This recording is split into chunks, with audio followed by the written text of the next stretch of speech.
I think humans have had these fantasies and these ideas of what they would like to do up there, but you really have to have a vehicle that's capable of pulling that off. And Starship is clearly like Elon's answer to that.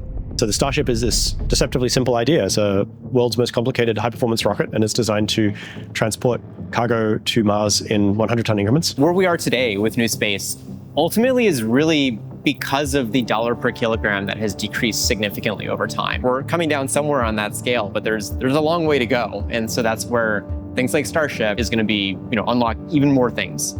Starship is this next level of changing the economics of space. Moved from American launch companies charged $300 million per launch. The Falcon 9 got that down to around $60 million. If you believe Elon's numbers, Starship takes you down to about $10 million per launch to put many, many, many thousands of more pounds of things into orbit. And so Starship becomes like this 18-wheeler, even more, maybe like a cargo ship that's just taking stuff to space all the time. SpaceX correctly recognized that the problem of getting people there is a subset of the broader problem, which is how do you get millions of tons of stuff to Mars? How do you build a conveyor belt, a logistic capacity for delivering stuff to Mars? One of the really exciting things about Starship is that because it has the ability to fire hose mass at the problem, you can trade these problems for more mass. If you're landing stuff on Mars in 100-ton increments, there's absolutely no utility to building a 1-ton Mars rover. You may as well build 10-ton Mars rovers out of steel instead of hogging them out of titanium. The question is, how do you do that as quickly as possible? And first of all, you build the Starbase factory and develop Starships and try not to upset the FAA too much along the way. I was out at Starbase, spent the night in the employee housing, got up at 2:20 a.m. West Coast time, which is my time zone I was on. And oh my gosh, it was incredible to witness live. For me, there's a vicarious sense of pride in what the team has done. Some of the best engineers, some incredibly long hours and hard work to get the company where it is. And as a friend of mine poetically put it, that moment on that day, she said, wow, a skyscraper just went to space, came back to Earth and parallel parked. That really captures the essence of how unprecedented this is. The rumble you feel, the sonic booms of re-entry, it's just a visceral feeling that captures so much potential energy, literally and figuratively. The potential in that launch and the potential for humanity to go out and live in space and to explore the frontiers of the unknown.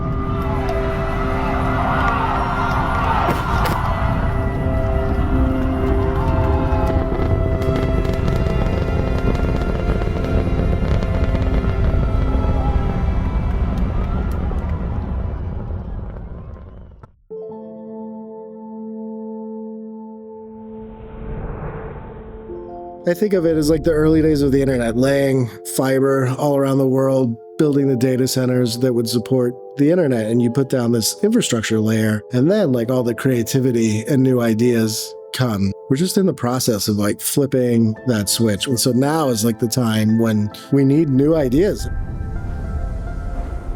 Places where space is going to affect human life in the next 5 years, Starlink and its derivatives is one of the biggest of those sectors. Then there's going to be tourism, there's going to be exploration on Moon and Mars, there's going to be other constellations looking inward and looking outward, great telescopes to understand the universe. But I'm looking forward to entrepreneurs coming up with something that I didn't think of before. Like what might you do with a new generation manufacturing in space, for example? The bets that SpaceX is making and even the bets that companies like Varda is making are correct. All of what's happening right now is this launching off point to open up this whole new economy that is as vast as the universe, or at least as vast as we're able to travel. Over time, there's no way that space doesn't become 1,000,000 times bigger, 1,000,000,000 times bigger than it is today.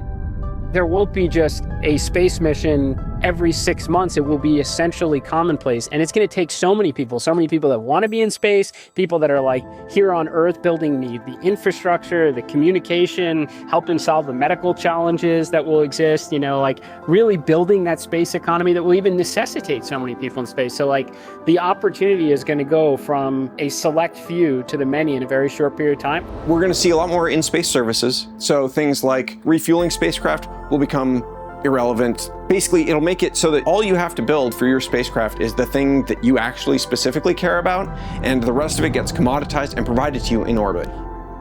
You need on-orbit servicing. You need relocation, altitude raising and lowering and refueling. And so kind of in the same sense that you don't just throw out the car when you get to the store, you already have your satellites, go figure out how to service them. That is only the beginnings of the prosperity that sort of space can bring to life on Earth, but to humanity as a whole. The next big enabling technology will be nuclear power in space. You can use it for power generation and you can use it for propulsion. And we need both. We have to start making progress on that.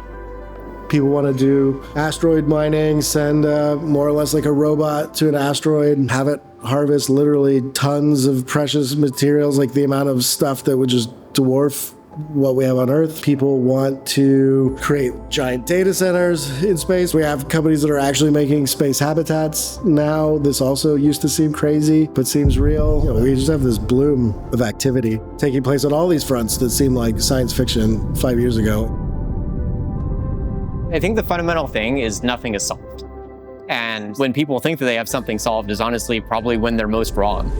The interesting part about space is it's almost impossible to have a new idea, in that you can look at catalogs from the late 50s and early 60s of basically every potential new space business model that people are pursuing today that was already articulated by physicists and engineers back then. I did not come up with the idea for Varda, nor did John Gedmark at Astronus come up with the idea for Astronus. We're just executing the ideas that sci-fi writers, physicists, and engineers have theorized about for decades. And so ideation is not the problem. It's when to work on the idea and how you implement the idea that is the much more difficult part of new space.